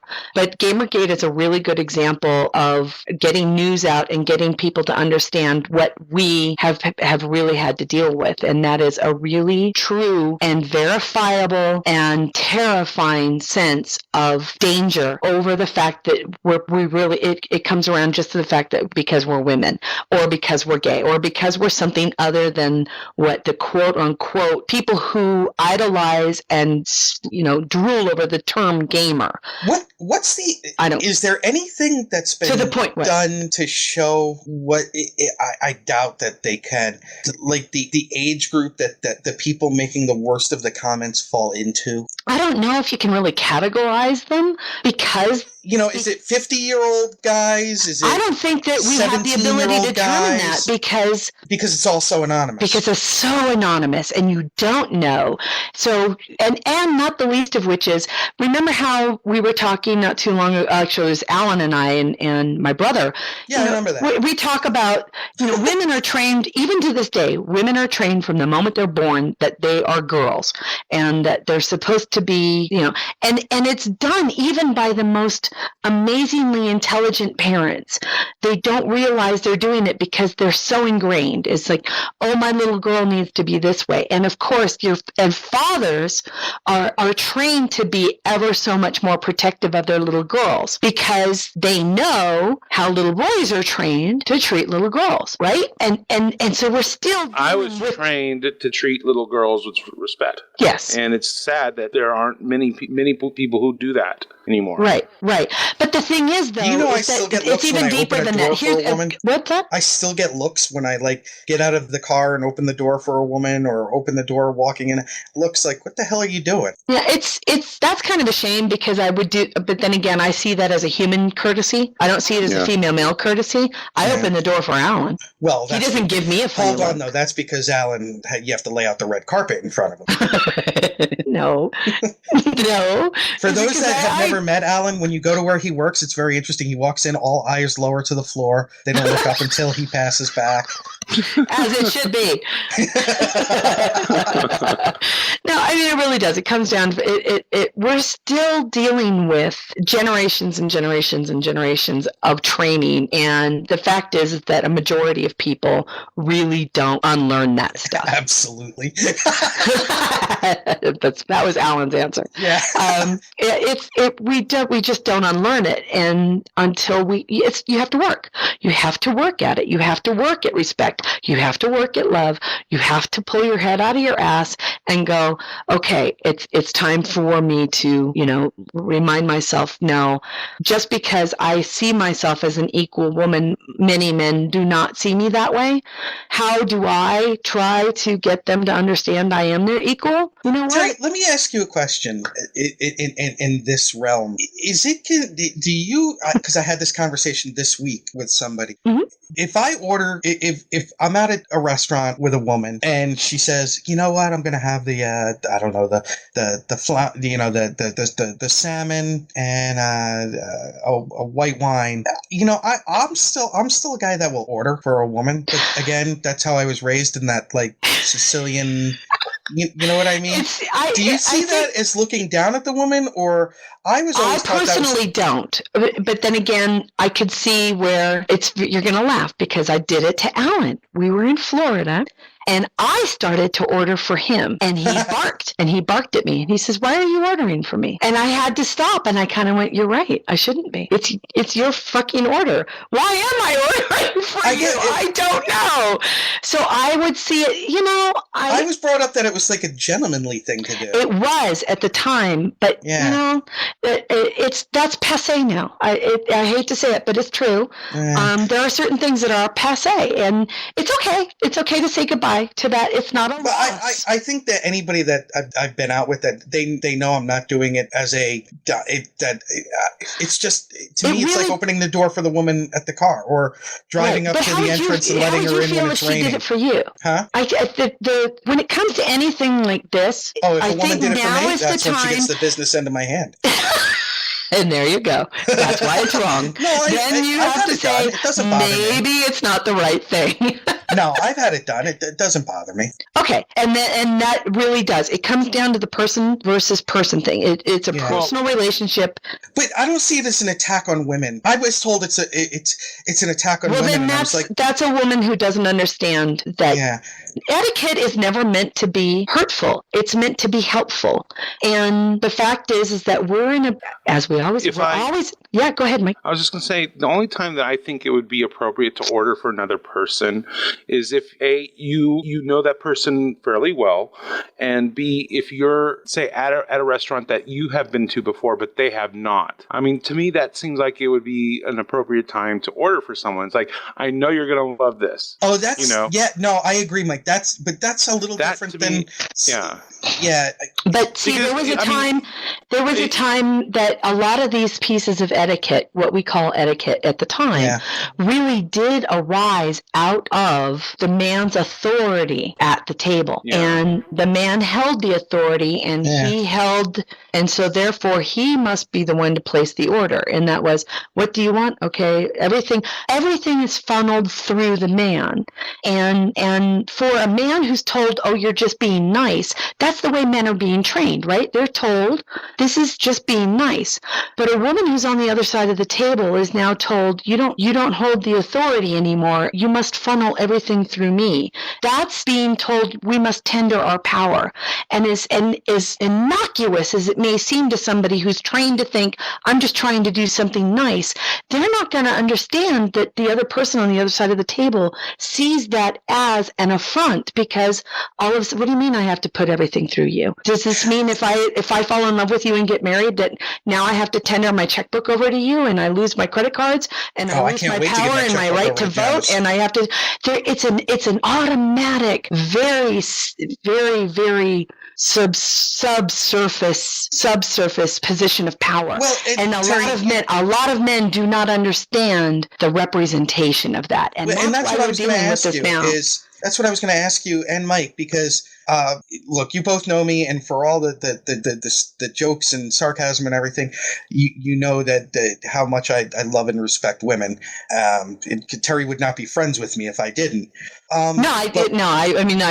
We just kick each other's ass. But when we live in a place now where things that when women say, "Oh, you're being misogynistic," or "You're looking down on me," for something that a guy can genuinely believe to be being a gentleman, I think it becomes, and that's hard. This is a little far removed from Gamergate, but like I one time we were going to the movies, and I took and was dropping the woman off by the front of the theater so that she could be inside because it was downpour, and then I was going to park the car, and she was like, "No, I can walk with you. I'm fine. I don't need to be taken care of." I was like, "I'm just trying to keep you from having to walk in a monsoon.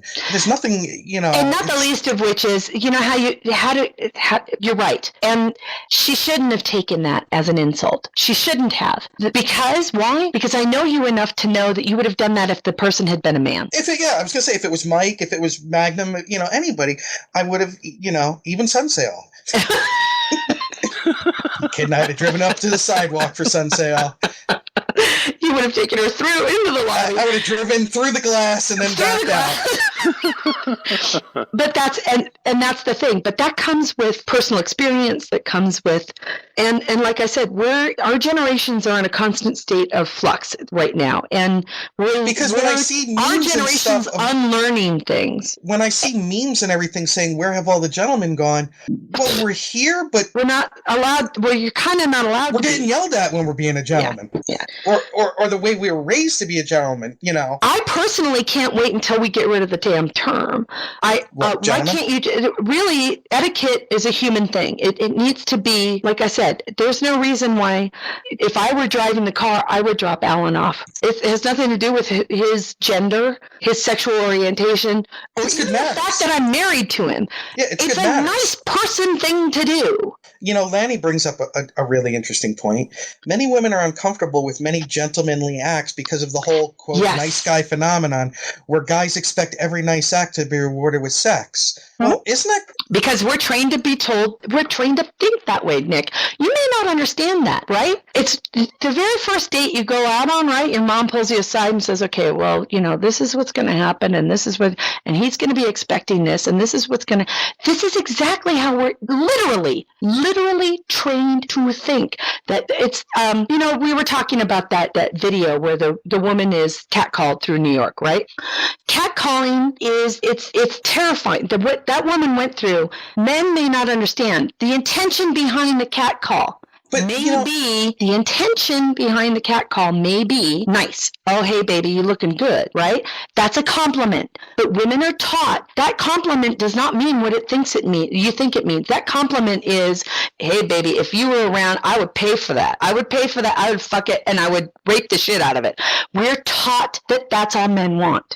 Do you know how much unlearning that takes? Yeah, well, I had a complaint filed against me in work because I told someone she looked nice. I would have keys between every single one of my fingers, especially with the guy who was walking alongside of her. Holy fuck! The one that wouldn't stop walking alongside of her, that is a physical threat. No, when I watched that, the guy that was walking alongside of her, that one I was like, I was creeped out by. But by somebody walking by saying hello, I didn't see... Agreed. You know what I mean? Agreed. And that's what I'm saying, is that the intention behind the hello may, from the man's point of view, may not be nothing but an innocuous, hi, how you doing? Now, number one, in New York and in most urban settings, you don't talk to strangers, right? You don't even make eye contact. Oh, see, my experience in New York was always a lot different. You go around and tell her, hi, hey, hi. Yeah, hi. People walk by, go, hey. Yeah, in the urban settings, I've been in Chicago, San Francisco. No, you don't do that. No, you don't. You don't invite. You do. Well, women are taught not to. You don't invite it, because the moment you make eye contact is telling the man that there's a chance. I kid you not, that's what we're taught.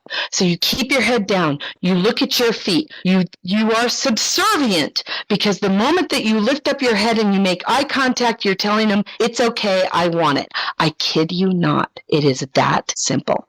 And that's what we're unlearning now. Well, and that's like the people that think it's okay to walk up to a woman in cosplay at a convention and grab her ass. Yeah, it's the same thing. I want to cosplay as Batman and just go around punching people in the throat that do that. I'll give you $50. Okay. So, but really, that's the root of what we're dealing with. Is the fact is we're all trained. You know, Alan just brought up a good point. Yeah. He says he'll say hi to anyone who makes eye contact. It's only meant to be nice. It's only meant to be nice, right? Now, you know, I guess, having so long been in the profession and living in the places I did on bases and things like that, it's a whole different world, because people do walk. Well, one, you have to be making eye contact because you have to see what somebody's rank is. Right. But also, it's also, no matter how large the base, say a Fort Bragg. It's a closed community, Nick. So, right. So now when I walk downtown here where I live, you know, I walk past somebody, hi, how are you? Hey, good morning. You know what I mean? Now, interestingly, the city I live in, which is the second largest city in Maryland, people are like that. They walk, hey, good morning. Hey, what a day, huh? It's like old school in that situation. Yeah, it is. I am so glad that I am not young right now and trying to find or look for a partner. Well, I wasn't ever. You are going to be 30 next year, so. I'm just really glad. I'm, and not the least of which is there are days, I kid you not, where I am thrilled I don't have children because I can't imagine what it's like to try to be a parent raising a child to expect equality and to give equality to, even to this day, to his or her fellows. For a young child now, I can't even imagine how hard it must be to be a parent right now. I just can't. A parent the way I would want to be. I think it also depends on where you live, though. Well, I do have to admit, because the people in Kentucky, I was just blown away by how friendly they are. When you came here, remember? Oh my God, that's one of the reasons I'm going to move there. Huh? It took, here in New Mexico. Remember how we actually fucking waved at each other here? Yeah. That surprised me. When I had to go to the doctor after I dropped you guys off at the airport, I couldn't believe just how unbelievably nice everybody was. See, Jespa says it too. Coming from California, no, you may know your next door neighbor, but that's probably it. The friends that you make, you travel to see. My best friend lived 12 miles away from me. I was here when we moved to New Mexico and people started waving. I didn't know what to do. Because I was trained from not just how I am and everything to be suspicious of people who are friendly. You see, I grew up in small town New England, and that's different. And it's a whole different world than, say, even in Indianapolis or God forbid, you live in the Bronx or East LA or areas like that where yeah. See, and Jespa and Alan are talking in the chat room too that the urban setting really does make a difference. And also, the fact is, a stranger is a stranger. It goes back to don't talk to strangers. Why do you want your children not to talk to strangers? Why? Because you don't want them raped. Raped. Oh, raped. You tell your children, don't talk to that person. Don't talk to strangers. Don't go in anybody's car that you don't know. Don't make eye contact with them. Don't, stay away from them. And if there's somebody I had to sell my van with free candy on the side. All right, so it comes down, it's the same training for women. Women just get that training throughout their whole lives. Don't talk to strangers. They only want to rape you. I kid you not. That's what it's about. Women are just taught the whole world is against you. It takes a hell of a lot of unlearning. So sad. It really is sad. And that's where the whole quote-unquote bullshit friend zone thing is, right?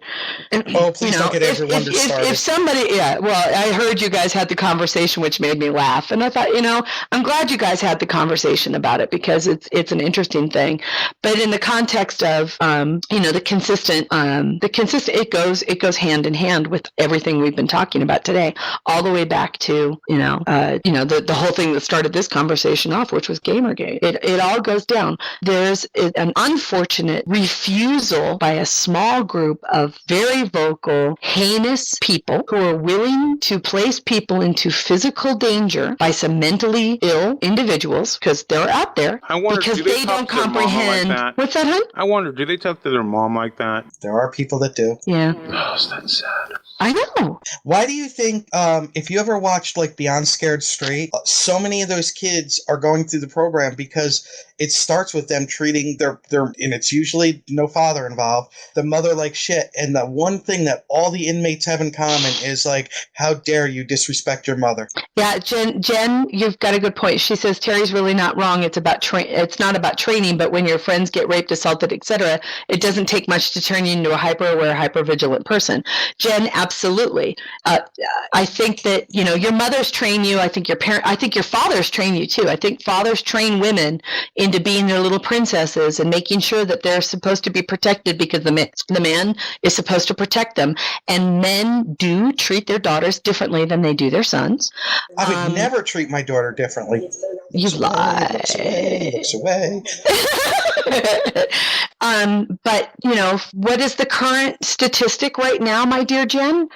58% of women are victims of sexual violence at one time or another in their life. 58%. So that means more than every time you meet a woman. Huh? Yeah, I'm already in trouble with our audience, but that's a whole nother discussion considering what I just went through where I supposedly sexually. Well, okay, Nick. And she would consider herself being... Wait. Yes, you are correct, except for the fact that those numbers don't take into account sexual harassment. This is actual noted physical crimes. We're not talking civil bullshit. We're talking actually physically assaulted, either by rape from somebody they don't know, or more likely, somebody they do know. That's why women are hypersensitive, is because more than half of women that you currently meet in the United States now have already been raped. So every time you look a woman in the eye, you wonder if they have trust issues. Now, put on top of that all of the amazingly unclear, but yet still as tragic statistics about the men in our lives who have been victims of domestic violence, which goes far less reported. You don't think women don't report? You think men report? We're dealing with an entire civilization right now who's having a huge and verifiable hard time with trust. Of course. I think, what is it? At most, it's only 25% of male physical abuse gets reported. If that much. I would even say I'd be surprised if it's 5. I would be surprised if it's 5. You know what? I think it's in the military, only 25%, up to 25%. Of males, yes. Yeah. And what's even worse is that 75% of women in the military are victims of domestic or sexual violence. 75%. It's just how we as a fucked up human species are right now. And we'll never get over it until we learn how to not be this way with each other. Yeah, this is a whole nother conversation where I'd get yelled at because there's also the day after regret thing that gets reported, but that's a whole nother topic. And again, those numbers aren't even included in the stats, Nick. Oh, for the military they are. No, they're not. No, yeah, they're really not. No, they're really not. Terry, I was in a briefing for this 2 weeks ago with our JAG people. And I was a rape crisis counselor. I'm talking about in the military, the amount of they do include that stat? Huh? So is that what they call it? The day after regret? What they have to go by is the amount of claims that are made is what's reported to Congress. But then in the meeting I was in, they were going into the amount that afterwards it was the lawyer called it the day after regret, where it was in the investigation it was proven, and she said, well, no, I didn't want this person or that person, or I didn't want people to think this. Yeah. But the raw numbers, because you have, like, when that thing was charged against me, that had to be, or filed against me, had to go up to the general that just the claim had been made. Yeah. Well, so that's where those numbers are coming from. Well, I will look into. I'm not saying it's not a problem. I'm just saying, but that. Yeah, I know you're not. And then that's where guys get really sensitive too about. Absolutely. I'm not saying. I'm saying this goes both ways. Yeah, it because really does. And the fact is that we're heinous to each other. Jessica would like us to end on an up note. I think all of us would like to end the show on an up note. Here's an up note. Who saw the Avengers 2 trailer? I did. Oh my! Did you squeak? I did. Fucking what's his name? Spader. Yeah, as Ultron. Oh God! I had goosebumps. I watched it like 15 times in a row. I'll tell you, I'll end up on an up note. There is a piece of, I want this piece. She wants a piece of that. I want the Wesley Crusher hoodie. Oh my God, I saw that. Jesse, I want do you hoodie. Really? Yeah, it's awesome. That's all sorts of awesome. I would totally wear that. Really? Yeah. I would totally wear that. Captain Proton. Well, the thing on the Captain Proton collectibles, that's just those aren't for sale. Oh, they're not? Oh, I only saw the headline. I didn't realize they weren't for sale. It's an article about things that have already been made. Oh. I know. Hey, Mike and I. Oh, the T-shirt's awesome. That's a downer again. The book. This was made in 1999. I'm like, well, then republish it because that's freaking awesome. Hey, the Worf Diamond Select action figure is pretty nice. Yeah, it is. Alan says he wants the Wesley Crushers bowling shirt. Yeah. You know, next year for the convention, we need to get bowling shirts. I think that's a really good idea. We should have Wesley Crushers bowling shirts. G&T bowling shirts. Yeah, we could do that too. Look how cool Geek Nation Tours looks in their bowling shirts. Sunsail's giving us grief because we never got to our usual stuff. We got in an argument instead, Nick. You know that, right? Hey, it's our show. Yeah, it's been an interesting Mike, episode. You're so sweet. You laid low. We have not had an episode like this in quite a while. Mike was in the corner drinking a beer, just shaking like Buddy. Well, I appreciated it. And see, Nick and I love each other. We disagree on a lot of shit, though. We do. And that's okay. Yeah, it is okay. Nothing more boring than somebody that agrees with everything you say. Well, I don't know about that. Well, sometimes. a few announcements. NaNoWriMo is underway, so I hope you're participating. If you are, let us know how your progress is going. I'm involved. Janet is participating, so go right. Also, one last time, I'd like to draw attention to Jen Ucelis and her Klingon Pop Warrior project. Warrior Woman, the CD will be out very shortly. If you did not participate in the Kickstarter, if you did, check your email. You should have your digital downloads now. The CDs, I believe, will be on their way shortly. If you contribute, or the CDs and the other things, if you participated, should be on their way. So I love the CD. I've already listened to it many times. Don't forget to download and read Love's Latinum Lost by Terry Erdman and Paula Block. Yep. We will be back next week. Probably now that Nick and I we've been building this shit up for a month. That's really what it was. Is I miss Nick, and when we get together, Terry and I used to talk before she went and got a job outside the house. It's true. We used to talk all the time on the phone, and we get it out of our show systems. You guys never heard. Oh, I'll tell you. Today was nothing. So she didn't threaten but it was to cut fun off my because you guys toes this time. Now you guys got let in on what our phone calls were normally like, So next week we'll be back on track, I think. We've got a couple of really good interviews that are being scheduled. We cannot forget. Black Magnum is awesome. Black Magnum is awesome. There is no doubt about that. There you go. And, there you go, Anthony. For people not here live, you don't know why that was said, and you're missing out. Also, the G&T show GoFundMe is still underway. We still need help to get. Where are we at? We need a few $100 more, right? So in the last few months, we've made what, $15? I think 35. Let me check. Considering I gave 25, that would be quite the feat that we only made 15. No, we've made more than that. We've made about $165 so nice. far. Oh, good. Let's see. We still have. Oh gosh, I got to do math at this early hour. Do I need to do an entire episode where I'm the shill guy, offering Buck Buckeye rookie cards until we reach our goal? For all of the bells and whistles that we're shooting for, we need about $865 to reach the end goal. But I think our bare minimum is another $300, $400.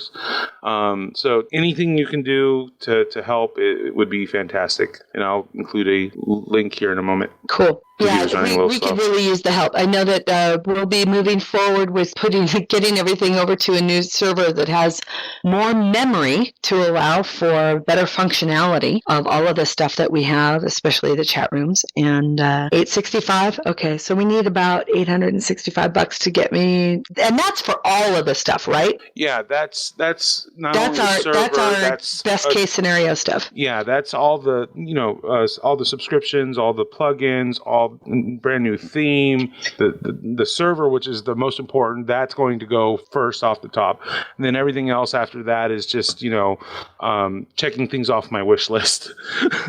And share it. And we appreciate your loyalty, your listenership, and everything. Our fans and our listeners are just the best. And if we need really to do a appreciate special episode fundraiser one where I do my pitch guy, we can also take bets to see how long it takes me to pass out.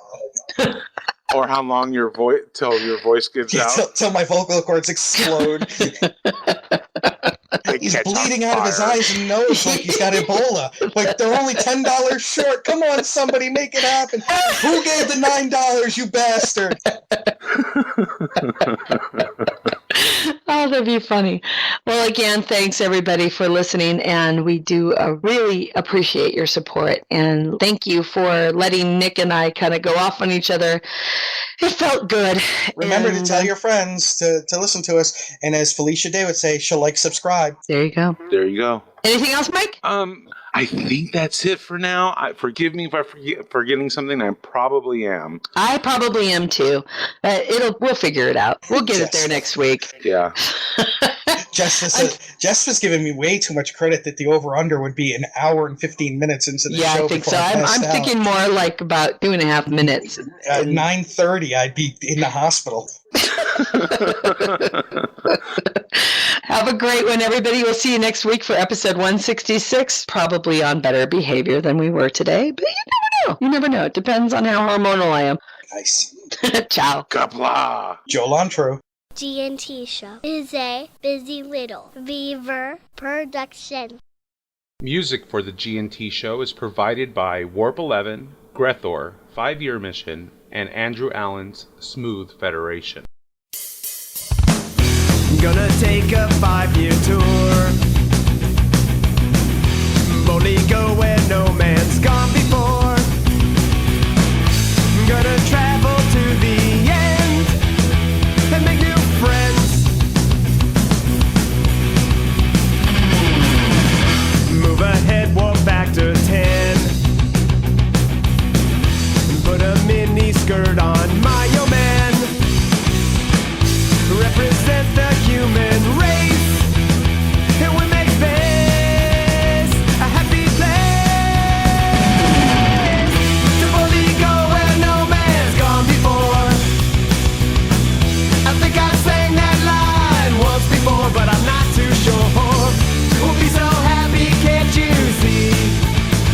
A 0 G.